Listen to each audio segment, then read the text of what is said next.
vedranno molto da vicino, ma neanche io qualcuno poi da farti vedere al termine della presentazione del libro, faccio vedere alcuni oggetti, un oggetto in modo particolare che fa un decollo così rapido che non si vede neanche da quanto veloce si è alzato, e c'è un cagnolino che viene fuori che scappa come una iena, poveraccia, perché il sibilo lo fa un po' di sibilo, non è che fa rumore, non fa sibilo. La dottoressa Bressan, piacere intanto, Nicoletta, e parliamo un po' del libro, vediamo anche di capire cos'è questo libro e perché. A te. Buongiorno a tutti, sono Nicoletta Bressan e sono amica di... Il mio contatto con gli esseri di luce e con queste realtà al di sopra, diciamo, della razionalità provengono da un mio cammino spirituale legato a Giorgio Bongiovanni. Anche se nella realtà io ho lavorato come ricercatore in sociologia, soprattutto delle migrazioni, mi sono sempre occupata di migrazioni e migranti.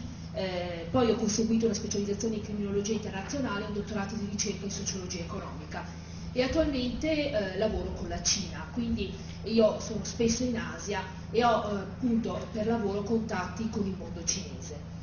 Ma proprio il mio contatto costante con i migranti, sia i clandestini, sia le persone appunto che devono pagare somme ingenti alla criminalità organizzata per venire in Italia, mi ha fatto chiaramente avvicinare ad una realtà di bisogno umano e i messaggi degli esseri di luce che Giorgio Bongiovanni riceve costantemente mi hanno aiutato ad affrontare quotidianamente le mie difficoltà lavorative quotidiane, perché questi esseri danno delle spiegazioni della vita, dell'essere umano, dei rapporti che noi umani dovremmo avere gli uni con gli altri, che mi hanno dato la forza nella mia quotidianità di trovare anche un senso, una spiegazione a determinate situazioni, anche una forza per andare avanti. Quindi ho accolto favorevolmente l'invito di Silvano, che ha scritto questo libro, un libro che è scritto in modo semplice, in un modo quasi colloquiale, come se lui ci parlasse. Non è un libro accademico, un articolo scientifico, è un libro che parla a tutti noi, in modo molto diretto, scegliendo degli argomenti. Lui ha fatto una selezione degli argomenti, lo poteva strutturare partendo dalla storia dell'ufologia, poteva scegliere un qualcosa che fosse più accademico, ma io da accademica invece mi sono trovata di fronte ad un libro proprio immediato. Credo che lui abbia scelto questo, innanzitutto, modo di scrivere, rispecchia lui, perché lo conosce. E poi, dall'altra parte, penso che la selezione degli argomenti e il fatto che tu abbia posto attenzione ai contattisti, a chi Veneto è stato avvicinato da questi nostri amici del cielo, sia qui, in questo territorio, che fuori, proprio il contatto che tu hai e la preferenza che tu hai avuto verso il soggetto, la persona. Quindi è un libro che si legge velocissimamente, io l'ho letto in un giorno, ma che poi ti lascia questo senso anche di serenità. Perché? Perché proprio riportare le tell histories, cioè le storie di vita, le storie poi di chi ha effettivamente avuto un contatto reale, perché li ha visti, o comunque perché ha un contatto costante con queste presenze, fa sì che le storie poi ti rimangono impresse, ti chiedi e ti porti dentro delle domande. Quindi io imposterei il mio dialogo con te come facciamo sempre, giusto? Come un dialogo. Non c'è problema, sono d'accordo. Allora, senti Silvana, volevo chiederti, queste storie, tu ne hai tante, perché sei presidente del gruppo ufologico del Veneto, perché hai scelto quelle che hai messo all'interno del libro? E quanto è stato facile farti raccontare dalle persone le loro esperienze, cioè quanto l'esternalizzazione, la verbalizzazione di un'esperienza così scioccante, che forse una persona si vergogna a descrivere, è stata invece detta a te, che sei un uomo semplice, ma allo stesso tempo una persona profonda. Devo dire una cosa intanto, che io non ho usato termini accademici perché non li conosco, se mi li dici poi li uso al prossimo libro. Ho cercato di fare un libro prima di tutto che sia che spieghi alcune cose, che dia delle certezze. Sono partito dagli avvistamenti che io ho raccolto nel territorio, il Veneto in modo particolare, ma anche quando vado in ferie in Croazia, ho abbellito con delle foto, perché lì abbiamo avuto anche delle foto, degli avvistamenti particolari e molto interessanti anche lì. Sono poche le persone che vengono spontaneamente a parlare con me di avvistamenti, sono poche, si contano su una mano. Io parlo, mi sembra, di 23 avvistamenti, fatti anche a Rosà, Bassano, Marostica, in giro qui nella zona, quindi ecco, Caule, eccetera, che vi farò vedere poi i filmati degli ultimi due, perché gli ultimi due sono tre, in effetti gli ultimi due sono stati fatti il primo in agosto e poi il 20 di agosto, una cosa di questo genere, poi l'8 di settembre da un'altra persona a Dolo, quindi abbastanza vicino a noi. Anche questa persona è riuscita a fare delle foto a queste luci che si vedono, però si capisce che non sono né luci normali né stelle, insomma, ecco, quindi, perché era di sera e quindi non è possibile fare questo. E la gente non ne parla tanto volentieri, anche se fa degli avvistamenti, se lo tiene dentro, poi magari dialogando, ma quando che avevo 15 anni l'ho visto. No, perché non l'hai detto prima? Sai che io mi occupo di queste cose, dillo. C'è un po' di vergogna, c'è la paura che trovi quello che ti dice ma quanto vighetto bevuto, oppure chiuso il tuo fornitore, che funziona la roba, quindi c'è questo rischio che abbiamo paura di dire quello che pensiamo, perché forse il nostro pensiero in certi momenti è stato messo in difficoltà da quello che abbiamo visto. E quando c'è una forzatura nei confronti del nostro pensiero, del nostro tran quotidiano, ci troviamo in difficoltà. E io ho voluto fare un libro, si chiama l'ABC dell'ufologia, che non vuol dire solo l'inizio, cioè per chi è completamente avulso, perché se tu guardi A, B e C è puntato. Se io se avessi dovuto fare l'ABC, avrei dovuto mettere senza punteggiatura. Perché ho messo punteggiatura? Qualcuno può immaginare perché l'ho fatto volutamente. Poi c'è un altro mezzo mistero all'interno di questo libro, chi lo legge poi, se me lo fa, non ve lo dirò oggi. Accettiamo, potrebbe essere la A, giusto?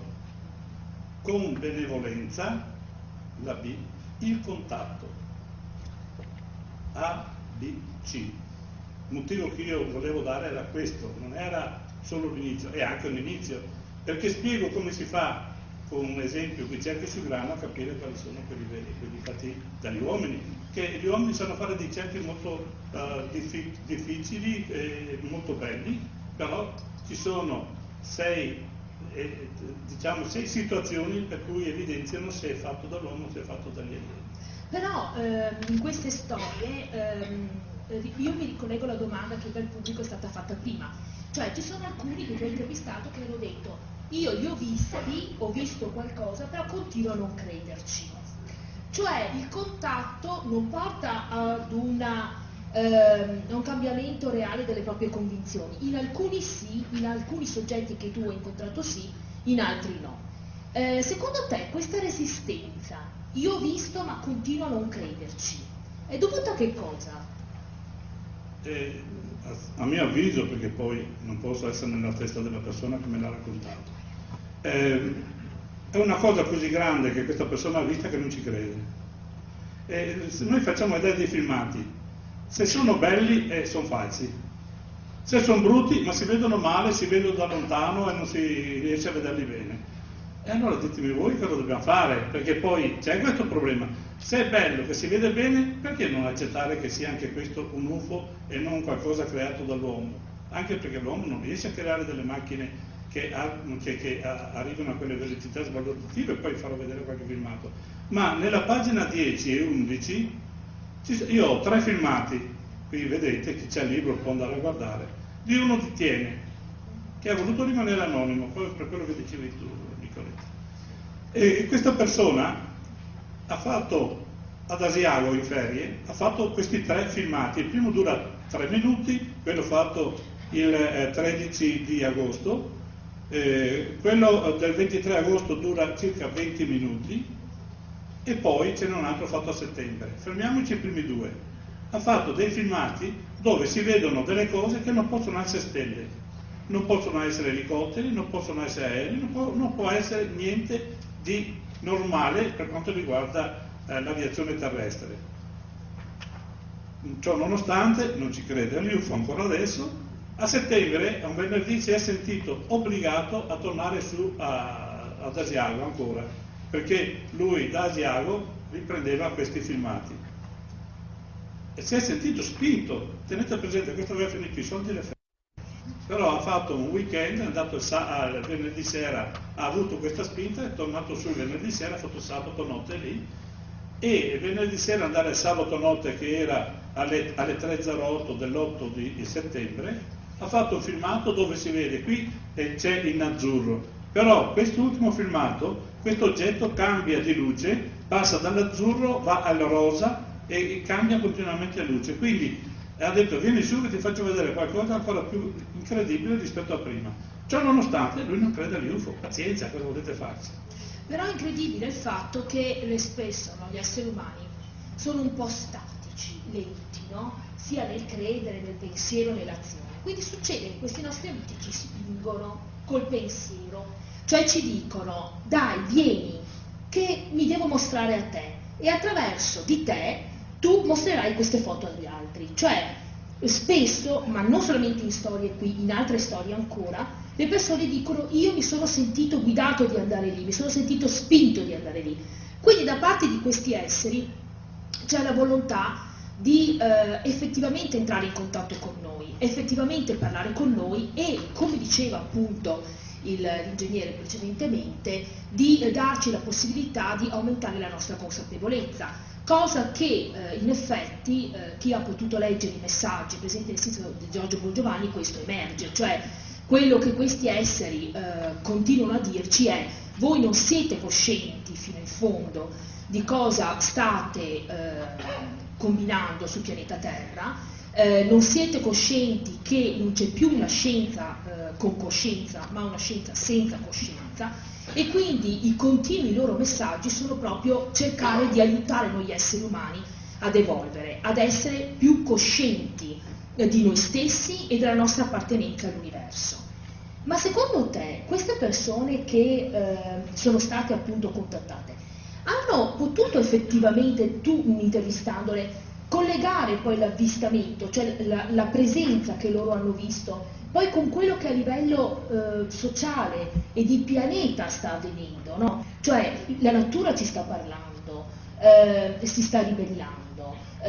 I fenomeni che stanno avvenendo adesso sono un po' degli atti di ribellione ma anche di purificazione, perché il pianeta deve riprendere quello che l'uomo gli ha rubato. Ecco, secondo te questi avvistamenti portano poi le persone a porsi degli interrogativi anche su quello che sta avvenendo attualmente? C'è un cambio di coscienza universale, intendo? Su questo ho dei dubbi, e c'è comunque a livello personale delle persone che hanno fatto delle evoluzioni notevoli, anche a partire da avvistamenti di cui sono stati oggetti.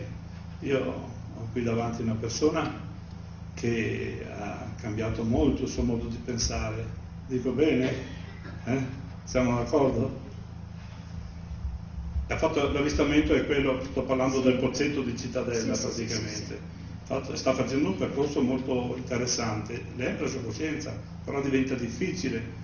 In un mondo di consumismo diventa difficile perché qualsiasi problema che tu hai lo colleghi al fatto che sei senza soldi. E quando sei senza soldi non hai più rispetto verso gli altri, maledici il giorno che sei nato, maledici tante cose e non cerchi di benedire il giorno. Ho fatto vedere all'inizio, non so se tu eri già arrivata, quella storia importante. Cioè noi dovremmo vivere ogni giorno come fosse l'unico giorno della nostra vita, perché tanto la nostra vita dura un attimo, non è che dura tanto, è un passaggio. Se noi vivessimo ogni giorno come fosse l'ultimo giorno, non ci sarebbero guerre, non ci sarebbero i padri che uccidono i figli che uccidono i padri, non ci sarebbero i fratelli che si piantano a coltello per l'eredità dei genitori, non ci sarebbero tutte queste cose. E dico, mi voglio così, siccome ho scritto quel libro di barzellette una volta, mi voglio un po' addentrare. Ci sarebbe anche la capacità di sopportare la suocera, ecco, per dire, è il massimo. perché se noi avessimo un animo tranquillo, sereno e di disponibilità, certo faremmo questo. Però loro ci stanno dando da tempo dei messaggi anche spirituali molto molto elevati e ce li danno attraverso i cerchi nel grano. Cioè gli ufologi hanno capito che sono dei messaggi veri e propri che vengono lasciati su grandi distese, che sono assolutamente irripetibili in pochissimo tempo come vengono fatti dagli esseri umani, che sono straordinari e alcuni sono complessi. Cioè alcuni, Pier Giorgio Caria effettivamente dice, stiamo ancora studiandoli, stiamo ancora cercando di capire che cosa ci vogliono dire. Ecco, io trovo che sia incredibile questo, perché loro non è che arrivano solo con le navicelle e fanno un po' così gli show, ma lasciano degli scritti, li lasciano sul terreno, in modo che questo possa rimanere poi visivo. Ecco, io vi parlo veramente. Tu pensi che, cioè innanzitutto i cerchi nel grano in Italia sono frequenti come lo sono all'estero, cioè ci sono più zone interessate rispetto ad altre, e secondo te questo a cosa è dovuto? La scelta di un'area rispetto ad un'altra, anche se poi il messaggio universale è per tutti. Beh, secondo il mio modesto parere è dovuto anche al fatto che, esempio, i cerchi sul grano, scusate, i migliori si trovano a Chibbolton, che è in Inghilterra, vicino dove ci sono le pietre di Stonehenge, chi le conosce, non so come si pronuncia, scusate, io l'inglese so solo una parola, che è ok, e basta, non so altro, quindi se dico male qualche cosa prendetela per buono, non lo studiate inglese. E la cosa strana è, se andate a pagina 124-125 del libro, c'è stato un cerchio sul grano che è meraviglioso, perché dà praticamente una risposta a quello che i scienziati della Terra avevano spedito verso l'infinito, verso un insieme di pianeti che si chiama M13, Arecibo, nel New Mexico, dove c'è il più grande trasmettitore del mondo per quanto riguarda fonte radio, e dovevano impiegarci 25.000 anni di dare la risposta, 74 andare al 2010, non ci ha impiegato tutto questo tempo, è arrivata la risposta è arrivata attraverso un cerchio sul grano, e l'ho proprio scissa parte per parte, e spiego cosa si voleva sapere quando i scienziati hanno spedito il nostro messaggio, e la risposta che fate una bella lettura, vedete che è molto interessante. In più spiego una cosa, spiego quali sono le caratteristiche, se il cerchio è stato fatto dall'uomo o no. C'è la possibilità di capirlo, leggete lì 6 punti e vedrete che basta uno di questi punti per capire che non può essere fatto dall'uomo. Faccio un esempio in modo che ci capiamo subito. Se all'interno del cerchio tutti gli animali che sono lì sono tutti cotti, morti e cotti, e all'esterno continuano a volare, svolazzare ancora, vuol dire che all'interno di quel cerchio non può essere stato l'uomo con la bandina di legno ad abbassare il grano, è successo qualcos'altro di molto più importante. Questa è la verità.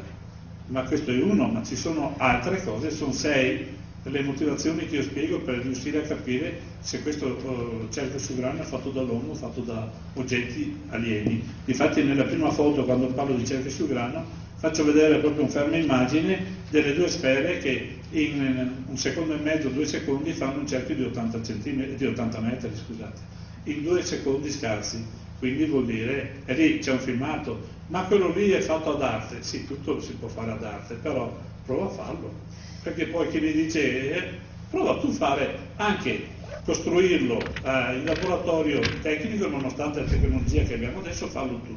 Questo è stato fatto quasi 15-16 anni fa, non c'era tutta questa tecnologia, perlomeno non era a livello a portata di mano di tutti. Tra l'altro, come Pier Giorgio Caria penso spiegherà successivamente, è interessante notare come i cerchi nel grano seguono un po' anche degli argomenti. Alcuni rappresentano dei simboli religiosi come il calice oppure la croce, altri rappresentano invece la raffigurazione di una faccia di iena, Un altro bellissimo, sempre in Inghilterra, ha rappresentato la faccia della Sindone, però speculare. Su un campo c'era un verso, sull'altro campo c'era l'altro verso. Altri invece sembrano quasi delle scritture in geroglifico, che però vengono poi identificati e tradotti in un linguaggio, diciamo, attuale di questo mondo, di questo pianeta, dagli ufologi, e allora scopriamo che ci stanno avvertendo di avvenimenti che devono accadere, di situazioni, anche e soprattutto di passaggi temporali. Il fatto appunto che noi siamo adesso avanti, abbiamo accelerato il nostro passaggio energetico come pianeta Terra. Ecco, questo era già stato annunciato dai cerchi sul grano. Infatti questo lo faccio...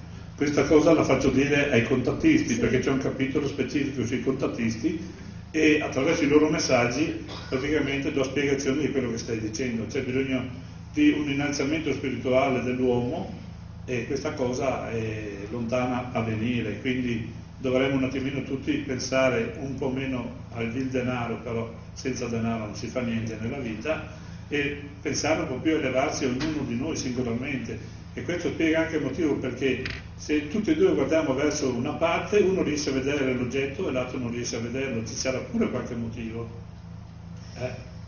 Perché Chiara l'hai visto solo tu? 30 oggetti che camminavano, nessun altro si è accorto di questi oggetti. Perché? Perché era indirizzato a te il vedere questa cosa qua, non era indirizzato ad altri.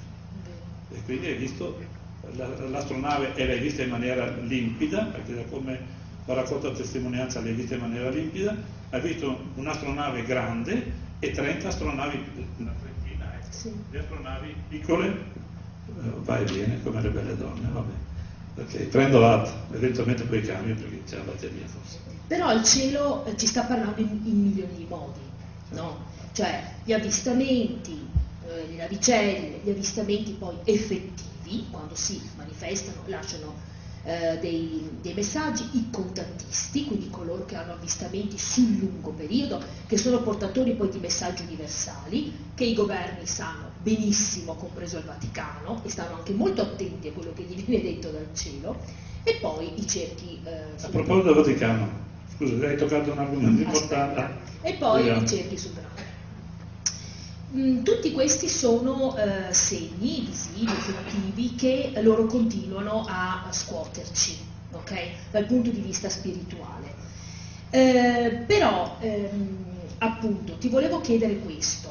Nonostante questo, in questo pianeta, i capi di Stato e di governo continuano a fare quello che vogliono. Okay. Anche se le popolazioni manifestano contro le guerre, contro le centrali nucleari, fanno sempre quello che vogliono. Quindi, secondo te, la posizione che una volta per tutte uno Stato importante e autorevole, come è appunto il Vaticano, dovrebbe prendere, qual è? Cioè, il Vaticano è assolutamente consapevole dell'esistenza degli esseri di luce, ha conoscenza dei messaggi che gli vengono dati. Giorgio Bongiovanni, quasi ridendo, dice sempre: a ogni messaggio io lo mando con raccomandata ricevuta di ritorno. Qui non mi possono dire che non l'hanno ricevuto, ok? Ecco, però il Vaticano non dice niente e sembra anzi che questo Papa probabilmente cominci ad essere un po' più, diciamo, reale e meno teologo, meno strutturato all'interno dell'environment del Vaticano. Ma il Vaticano, secondo te, in questa situazione in cui i governi non fanno niente, il popolo sta male, potrebbe avere un ruolo definitivo, decisivo, per unire cielo e terra? Dovrebbe far questo, innanzitutto fare questo, solo che attualmente ancora non lo fa.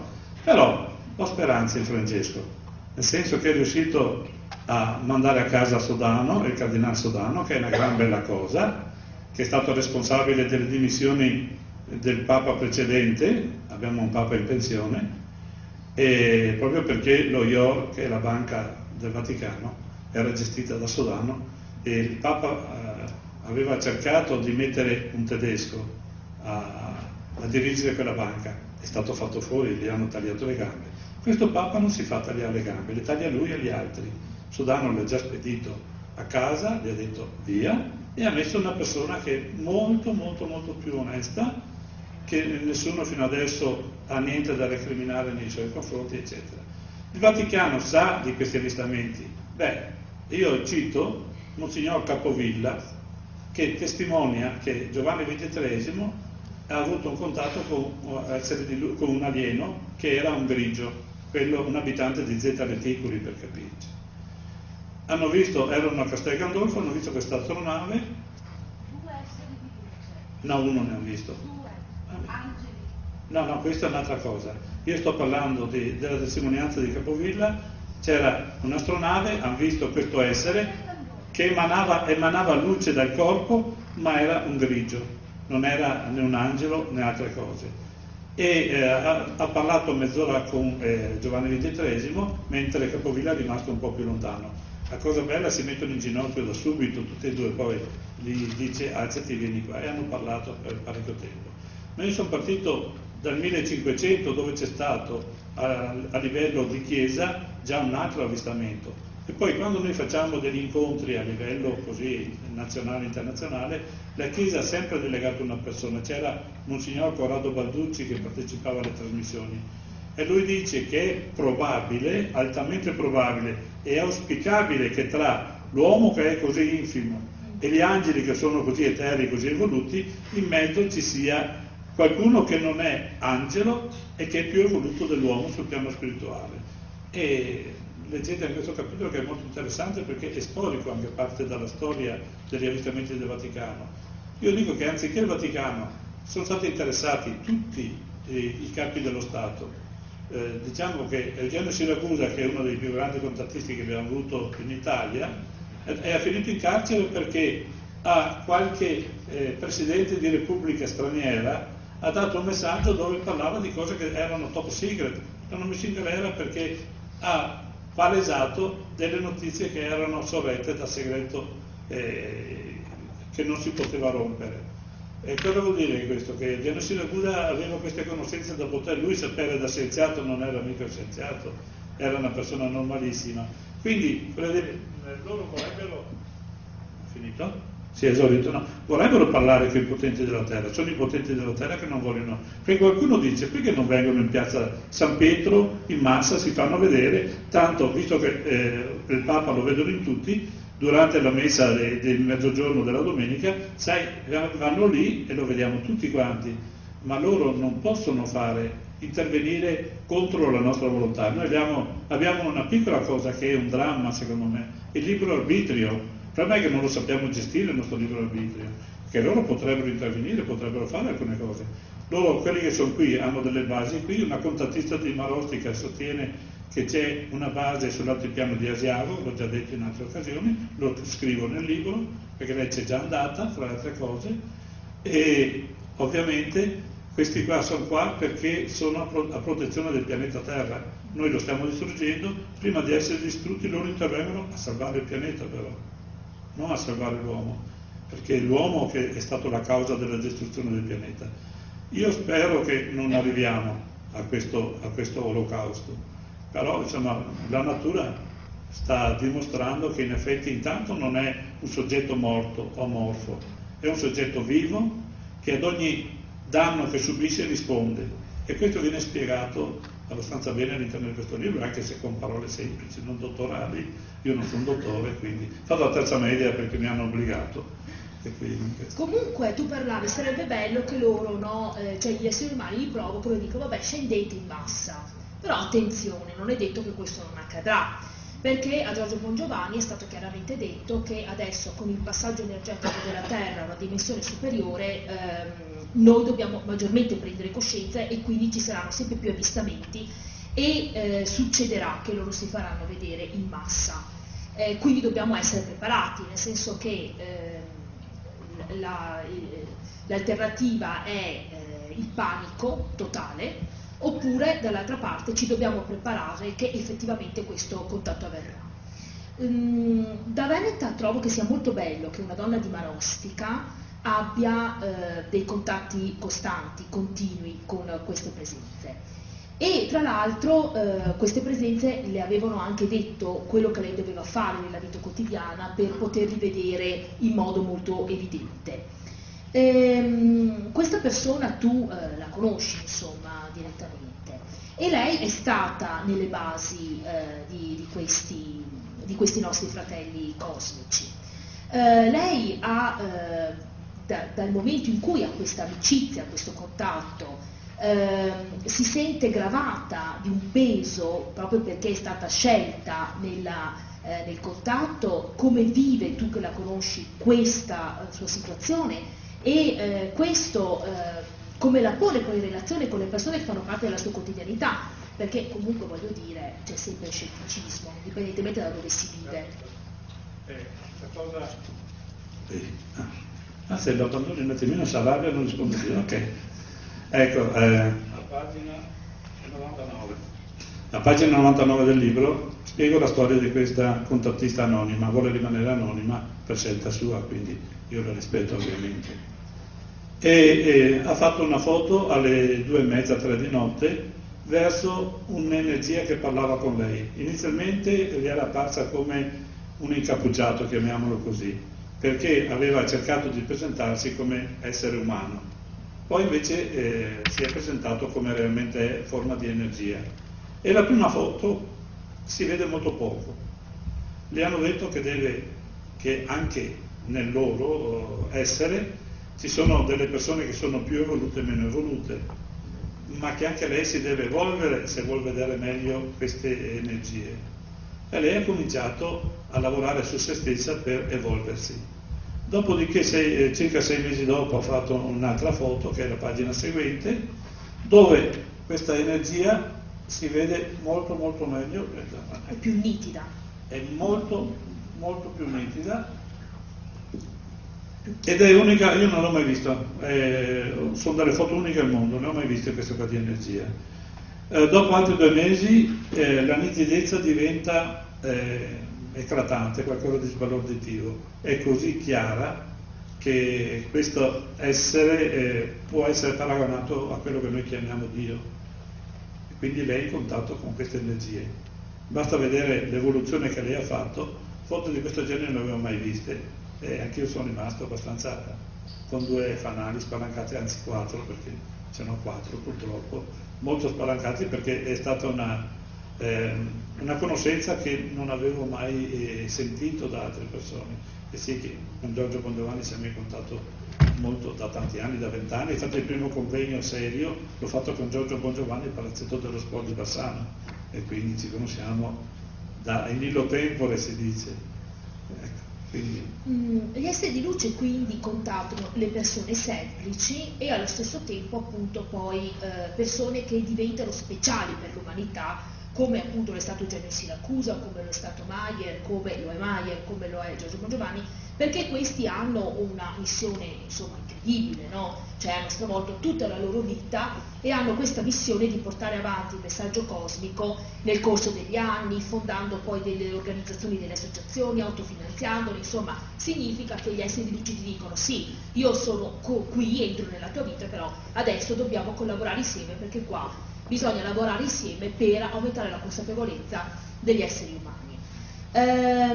Secondo te loro cosa stanno facendo attorno a Fukushima? Visto che il Vaticano dovrebbe, ma lo farà lentamente, forse una reazione, una presa di coscienza, e i governi se ne infischiano e continuano invece a voler costituire delle centrali nucleari. Attorno alle nostre centrali nucleari, loro come stanno agendo, visto che sono un pericolo effettivo per noi?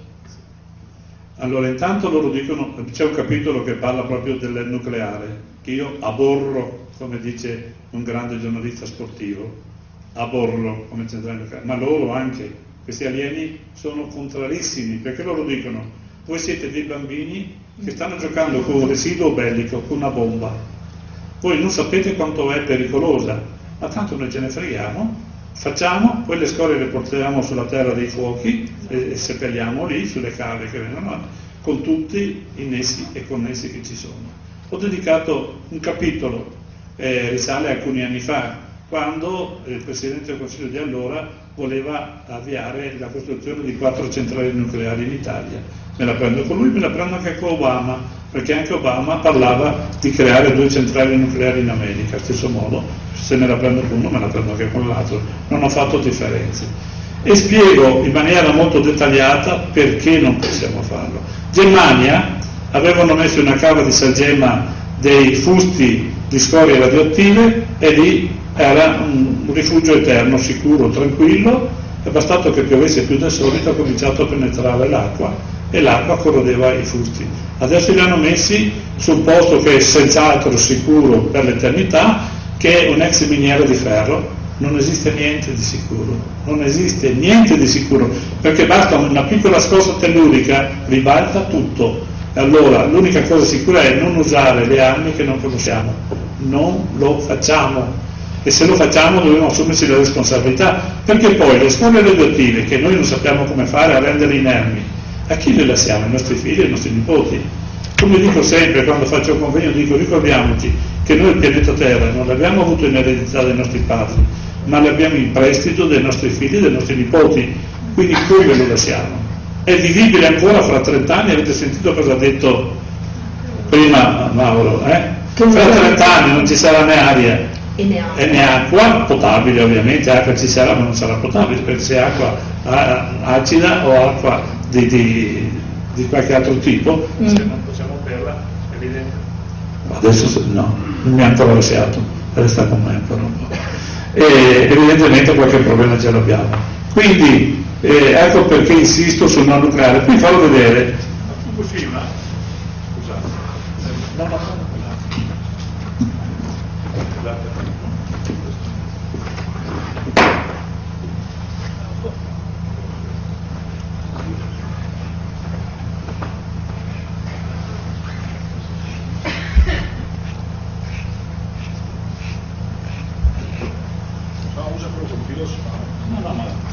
questo se funziona dovrebbe funzionare, solo che non ho più dubbi.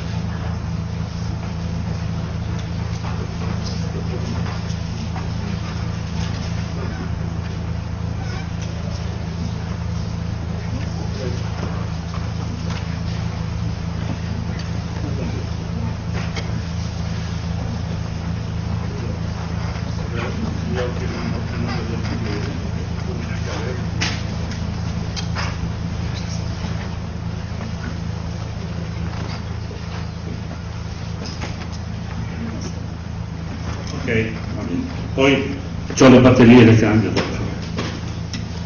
Stavo dicendo, dovrebbe venire fuori la luce rossa, se non c'è la luce rossa non funziona. Comunque poi ci sono le batterie da cambiare. All'interno di questo libro c'è una foto fatta da una persona che era andata in ferie a Siena e si vede, lei era in collina, ha fatto una foto verso il mare ed è la stessa astronave che poi vi farò vedere, che c'era sopra Fukushima, sopra la centrale nucleare, quando c'è stato lo scoppio della centrale nucleare. È una astronave di energia. Qui si può già vedere, basta vedere sugli avvistamenti, vi dico anche la pagina, chi ce l'ha, gli altri peggio per loro. Ma vediamo un attimo, aspetta, scusate. Vi dico subito la pagina. Siccome ce ne sono tanti qua filmati. Eccola qua, pagina 37. A pagina 37 c'è prima una foto in alto, quella originale, e poi c'è l'ingrandimento. Ecco, questa è la stessa astronave che viaggiava sopra Fukushima durante i grandi incidenti. Poi anche questo ve la farò vedere, si vede molto bene, è un'astronave di luce di energia, si vede molto bene. Volevo chiederti, l'Italia è particolarmente privilegiata come contattisti rispetto al resto del mondo? Cioè, la storia italiana è una storia, no, se noi la guardiamo dal punto di vista politico, connessioni con il crimine organizzato, ne abbiamo. Però anche dal punto di vista della reazione a questo, no? Quindi grandi contattisti, persone che vanno in tutto il mondo per divulgare questo messaggio. Mi sembra, leggendo il tuo libro, ma anche poi seguendo anche gli ufologi e comunque coloro che sono contattisti, che noi abbiamo avuto delle storie di persone, parecchie, che hanno avuto questo privilegio di essere contattati da questi esseri di altri pianeti, forse più rispetto a altre zone del mondo. In effetti è vero, questo è vero. Sul libro parlo, mi sembra, 7 contattisti, di cui 3 sono italiani: Eugenio Siragusa, Giorgio Bongiovanni e quest'anonima di Marostica. Quindi 3 su 7 mi sembra una buona percentuale, tenendo presente che Edo Billimeyer è svizzero, canton tedesco. Poi parlare di Giorgio Adamski, è polacco, che si è trasferito negli Stati Uniti d'America, Carlos Diaz, messicano, e quindi lì ci sono delle persone eccezionali. Ci sono delle foto qua di Carlos Diaz sugli oggetti volanti non identificati di luce, che ti invito ad andare a vedere se si vedono male o se si vedono bene e da vicino. Sono nitidissimi e sono qualcosa di eccezionale. Basta guardare a pagina 90 del libro, oppure 87, 88, 89, 90. Ci sono 3 astronavi che sono meravigliose. Lui andava bene perché le dicevano: tu posiziona la cinepresa qui, è orientata verso lì e noi ci arrangiamo. Apparivano in un decimo di millesimo di secondo e nello stesso modo poi sparivano. E tornavi a vedere le stelle l'attimo dopo che questi erano. Ma non è che apparivano scendendo giù, venendo di lato, no, proprio si accendevano praticamente e poi si spegnevano, ma tu vedevi attraverso loro quando si spegnevano, quindi riuscivi a vedere di nuovo le stelle. Io ho dei filmati che sono meravigliosi di Carlos Diaz, sono delle cose incredibili che possono accadere, ma è vero che noi siamo privilegiati come italiani. Si vede che qualcuno dice: ma dai, sono messi così male questi governi che hanno, aiutiamoli un attimino. No, anche perché l'Italia sembra essere un paese che sul pianeta Terra, insomma, ha anche il privilegio di avere come terra, di convogliare in sé delle forze energetiche molto forti, soprattutto per esempio la Sicilia. Quindi questo gli esseri di luce dei messaggi lo dicono, cioè l'Italia è una delle terre del futuro, come lo sarà anche l'America Latina, proprio perché noi abbiamo una concentrazione di forze energetiche che poi infatti ha fatto scatenare il bene e il male nel nostro paese in modo quasi organizzato, se non organizzato di più, quasi diabolico per certi versi, che fa sì che l'Italia sia anche un paese privilegiato per quanto riguarda gli avvistamenti e i contattisti. Al di là dei grandi sistemi, cioè gli esseri di luce che parlano ai capi di Stato e di governo, che parlano al Vaticano, e la sera delle elezioni di Papa Francesco, quel bellissimo fulmine che ha colpito la cupola di San Pietro, che è stato un messaggio a tutto il mondo, attraverso il quale probabilmente il cielo voleva dire: adesso basta. I bambini sono degli esseri d'amore, per definizione, no? Ecco, e i bambini spesso vedono quello che gli adulti, con le loro strutture mentali e i loro pregiudizi, non riescono più a vedere. Ed ecco quindi che i bambini spesso entrano in contatto con mondi che noi non riusciamo a vedere.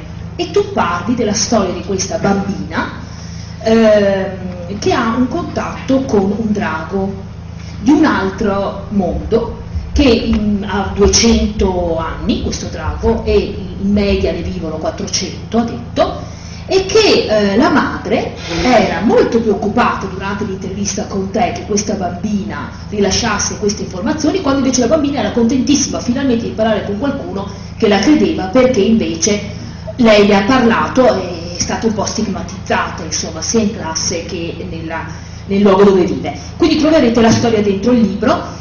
Ma volevo chiederti, questa bambina come vive questa situazione? Nella sua quotidianità, lei è una cosa che le fa piacere, oppure anche che secondo te crescendo poi vive come un peso?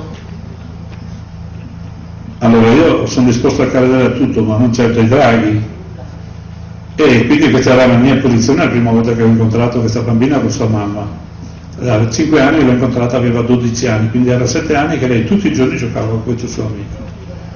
Io cercavo di farle, lì nel capitolo che parlo di questa amica, cioè l'amico drago, cerco di fargli delle domande trabocchetto per vedere se lei cadeva. Invece lei era di una limpidezza, di una spontaneità che è disarmante, anche per me, che insomma. E devo dire che in effetti inizia, gli chiedo se mi porta qualcosa dalla terra, visto che lei viaggiava. Ho chiesto se lei andava nel mondo di là attraverso la deframmentazione del corpo. Ho detto, ma che cosa stai parlando? Non so neanche cosa vuol dire. Cioè, tu quando vai nel suo mondo, come fai?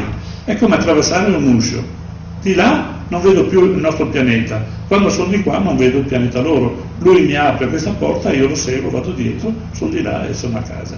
Ecco perché parlo di mondi paralleli, proprio perché questo è un mondo parallelo. Insomma, io non ci credevo, mi ha portato della terra, delle cortecce di alberi, perché questi esseri intanto, quando gli ho detto, è bello, gli faccio, ma è vero che sputano fuoco dalle fauci, mica mangiano carbone, mangiano frutta e verdura, quindi come fanno a buttare fuori il fuoco se mangiano frutta e verdura? Non è che hanno un distributore del gasolio, eccetera, che li carica. Insomma, io ero molto così incredulo fino alla fine mi ha fatto vedere 3 foto di questo. Proprio sul più bello, leggete la storia che è molto bella, sul più bello, quando lei ha chiesto al suo amico se io potevo andare nel loro mondo, e il suo amico ha detto di sì, perché di Silvano non mi fido, la madre ha rotto tutto questo incantesimo che si era creato. Dovete pensare che io ho rotto il sabato e il mercoledì della settimana dopo dovevo andarci con questa ragazza a conoscerlo, e quindi la madre mi ha vietato di pubblicare questa storia, ma è così carina che mi sembrava giusto pubblicarla, perché io alla fine ci ho creduto, anche se credo agli UFO, agli alieni, posso credere. No, non era così. Io sono partito per mascherare questa che secondo me era una ragazza che aveva un amico invisibile, ma che certamente non era una cosa vera. Lei vive bene questa cosa. Quando gli ho fatto la domanda, se tu dovessi mettere in discussione il rapporto tra tu e il drago e tu e la famiglia, quale sceglieresti?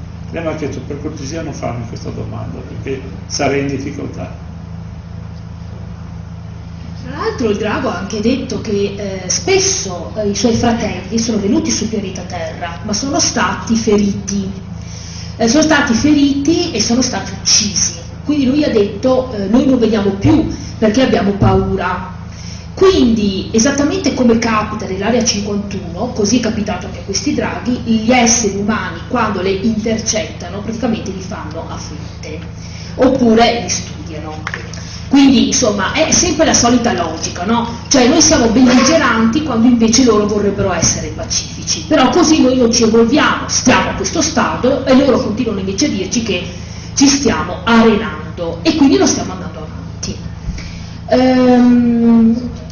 Ti volevo dire, io ti ringrazio di aver scritto questo libro, perché ogni libro che viene scritto su questa realtà da una persona poi credibile come sei tu, è una testimonianza che resta, che dà la possibilità poi di essere letta sempre, perché un libro resta, ma che soprattutto arriva in un momento, quello di ora, in cui diciamo, il sistema produttivo normale è entrato in crisi, le nostre certezze politico-economiche sono entrate in crisi e molte persone sono tristi e sono infelici, quindi dare una testimonianza che esiste una realtà che è spirituale, che è a noi parallela e vicina e che non ci lascia da soli, perché loro sono visitatori del nostro pianeta e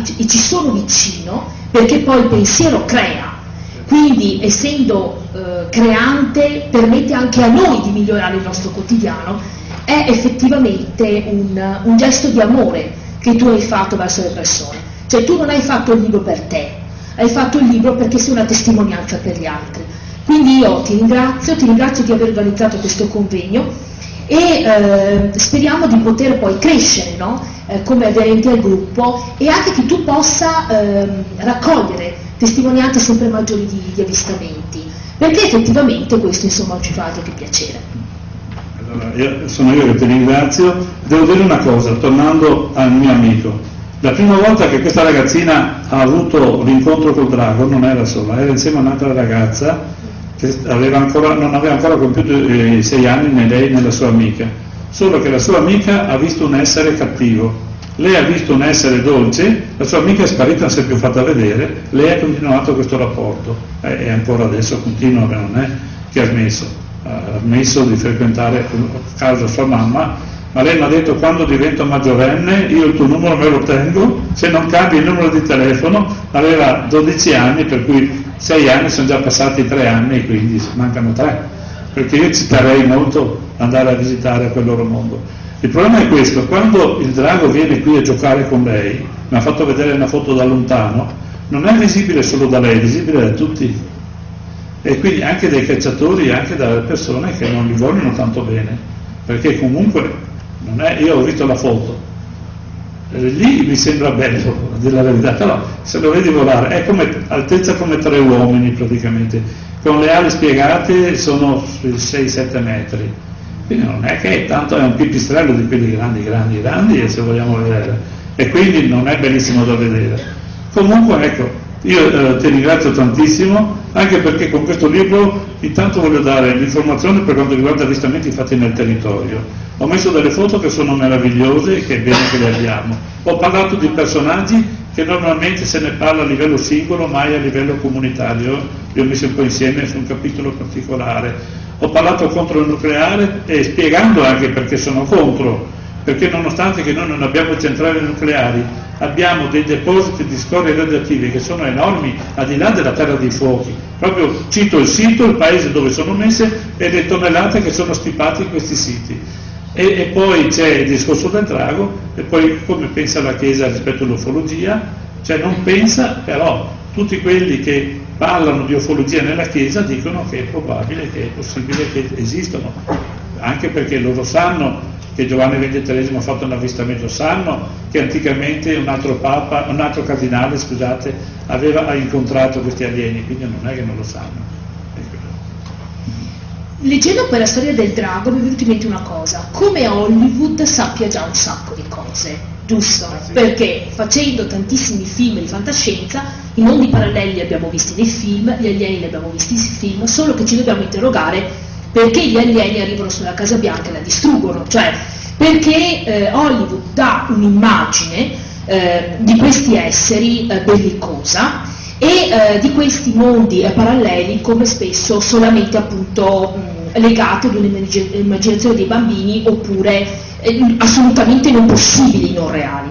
Quindi ci dobbiamo anche chiedere chi finanzia certi film, chi sta dietro determinati finanziamenti, e perché questi film, che poi vengono visti in tutto il pianeta, vengono trasmessi, hanno così tanto successo, ma in realtà esprimono spesso un messaggio che non è quello reale, cioè non è quello che i nostri amici del cielo vorrebbero effettivamente che si dicesse su di loro. Ma adesso abbiamo una persona che ha avuto, no? E ha la possibilità di parlare con questi nostri amici, solo che provengono da un pianeta particolare. Quindi ti lascio a te il privilegio di poterla introdurre. Grazie.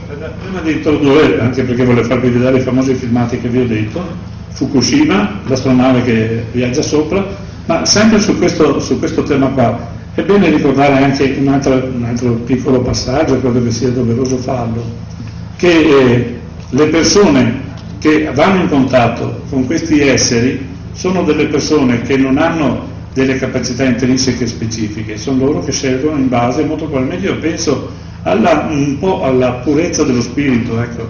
Cioè possono essere persone ingenue che loro preparano all'incontro e preparano poi a fare di queste persone delle persone speciali che riescono a portare il loro messaggio in giro per il mondo, come succede a Giorgio Bongiovanni. Però abbiamo tante altre persone, la Marina mi ha detto di far parlare prima un grande amico che è il professor Antonio Chiumiento, che c'è un problema, quindi preparati, faccio vedere qualche filmato e subito dopo do la parola a te. Ancora grazie Nicoletta.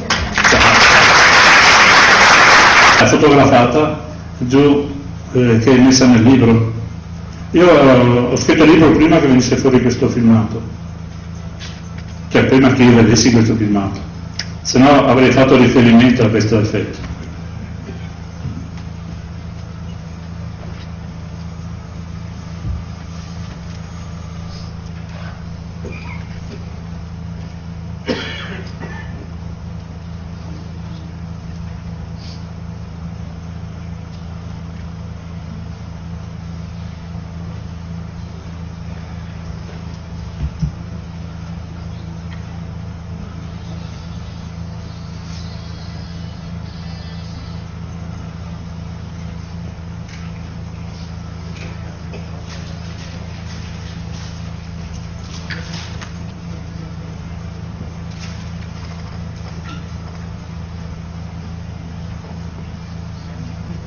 Allora, quando parliamo di energia nucleare, sentite questo servizio, che è molto interessante anche questo. Ad esempio gli sbufalatori di professione al National Press Club di Washington DC, gli sbufalatori infatti non erano invitati, ma c'erano al loro posto giornalisti, politici e i media più importanti degli Stati Uniti, con la CNN in testa, perché si parlava di cose serie. La conferenza si chiamava infatti UFOs and Nukes e si trattava degli UFO che hanno condizionato il potenziale nucleare degli Stati Uniti e dell'Unione Sovietica. Roba seria, roba che non ci si può scherzare su. Alla conferenza stampa erano infatti presenti militari in pensione che avevano in mano letteralmente i destini. Vado veloce perché siamo un po' in ritardo. Allora, a proposito degli UFO, esistono o non esistono? Guardate qui. Ecuador ha annunciato che gli UFO esistono. UFO esistono, il governo dell'Ecuador ha annunciato la declassificazione dei documenti relativi ai rapporti con circa 44 segnalazioni di avvistamenti di UFO fatte da testimoni ufficiali. Quindi qualche governo, la Spagna l'ha già fatto, il Belgio addirittura aveva messo in circolazione un filmato dove facevano vedere due cacciavergi che andavano contro questo UFO, che si vedeva benissimo, anche molto bene, eccetera. Quindi qualche governo si sta dando da fare su questo piano. Andiamo a prendere un altro filmato. Ecco, questo qui per curiosità, parlavamo di Fukushima. Guardate qui, Fukushima, le acque contaminate raggiungono Indonesia e Australia. Il rapporto che vi presentiamo proviene dai scienziati della Japan Meteorological Research Institute durante l'ultima sessione della IAEA. Un ricercatore presso Aoyama del Giappone meteorologico ha detto che il cesio 137 rilasciato dalle centrali nucleari di Fukushima ha fatto un viaggio ad est dell'Oceano Pacifico, quindi sta andando verso l'Australia. Allegria, anche questa, andiamo a creare veramente un ambiente ideale dove arrivano queste cose, robe da pazzi, ragazzi. Un altro, eccolo qua, questa qua, visto che noi non vediamo mai qualche sfera luminosa, vediamo qua se ce n'è qualcuna. Qui il filmato si sente anche sottofondo le persone che stanno ansimando, un po' per la paura più che altro. Sono degli oggetti che si stanno muovendo, non tantissimo, in maniera lenta, però abbastanza organizzata, perché vedete che non si spostano di tanto uno dall'altro. Vedete la Luna, quei due che erano più indietro della Luna ormai la stanno sorpassando. Si sente la voce di quello che sta filmando. Faccio vedere veloci perché voglio farne vedere tanti, il più possibile. Bulgaria, anche questo non è niente male.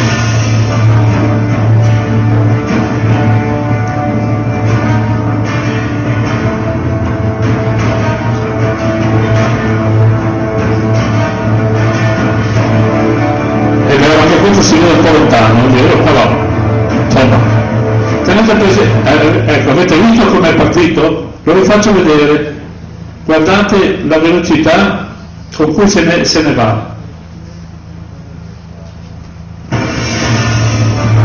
Ve lo metto già avanti perché abbiamo già visto, ma tanto va veloce, cioè, guardate quando parte, a che velocità parte.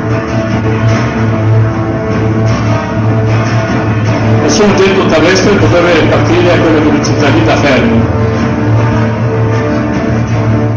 Avete visto? La partenza che ha fatto da fermo, perché era fermo. Un altro sempre in Bulgaria, l'anno dopo, anche questo non è niente male. Questo è stato ripreso dall'alto, eccolo qua.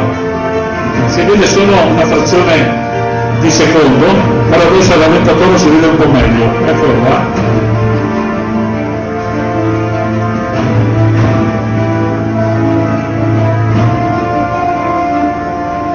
Questo non è che si vede male, si vede abbastanza bene questo.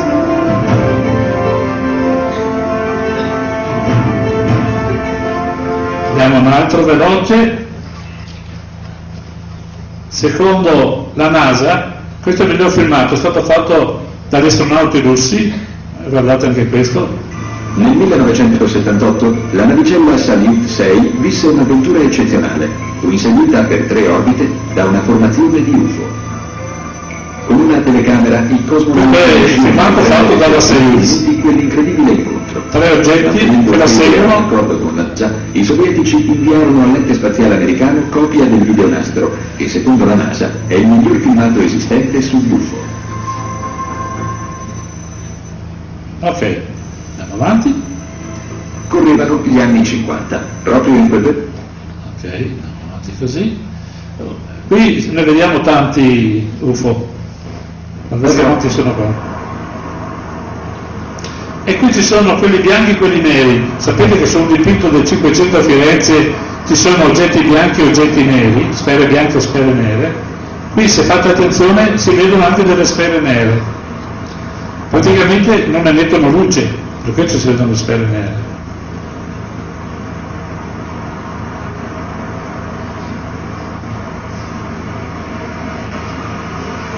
Non è niente male, no?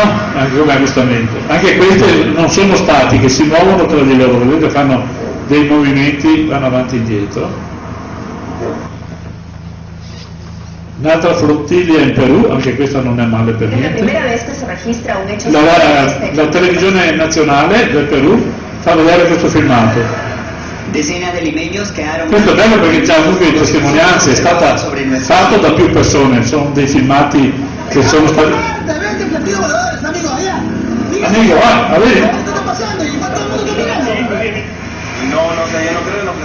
No lo so, claro que sí. Este extraño y sorprendente espectáculo, registrado en Lima hace 2 días, fue captado por un equipo de ATV Noticias. Por más de 30 minutos se observò una diversidad de puntos blancos che iban... Anche perché poi deve essere a Caria lo spazio per i filmati, ma io ce n'ho ancora alcuni da far vedere che sono molto carini. Ok? Guardate questo UFO che gioca con aereo. Guardate, lo vedete dietro. Guarda come sorpassa l'aereo quando vuole, fa quello che vuole, guarda.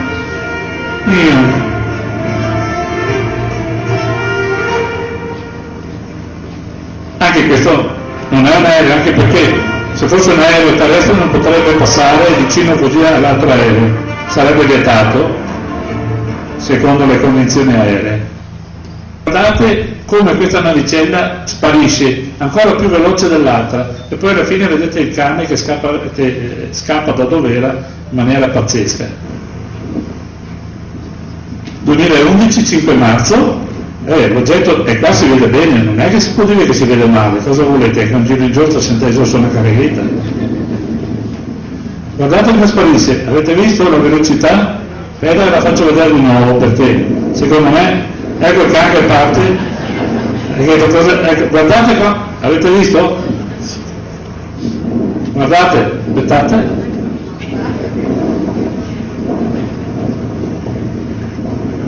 Guardate quando sparisce come sale, a che velocità da ferma che era, è partita a una velocità pazzesca. È incredibile, il cane poverino è che ha acciappato una paura che non vedi. Ok? Ecco, poi in Italia, anche in Italia c'è stato un UFO a Pescara nel 2010 che secondo me è molto bello, molto nitido. Guardate anche questo. È lo stesso di Edward Meyer, quindi è un oggetto pleiadiano. Credo che meglio di così non si potrebbe vedere, si può vedere anche la scaletta che si apre, gli alieni che sembrano, vabbè, no, insomma, mi sembra che è già bene così. Questo a Pescara in Italia.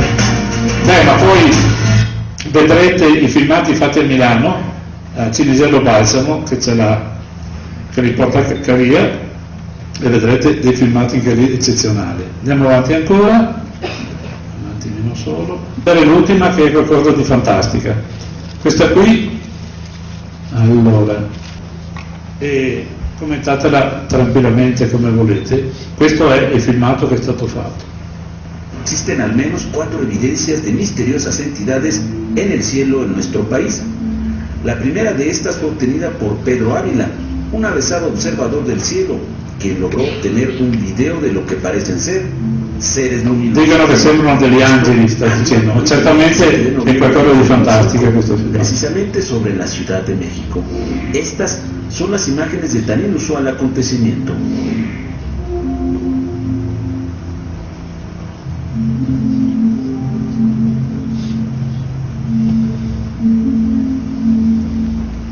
Al observar las imágenes nos preguntamos si se podría tratar de la presencia de lo que algunos piensan son seres de luz.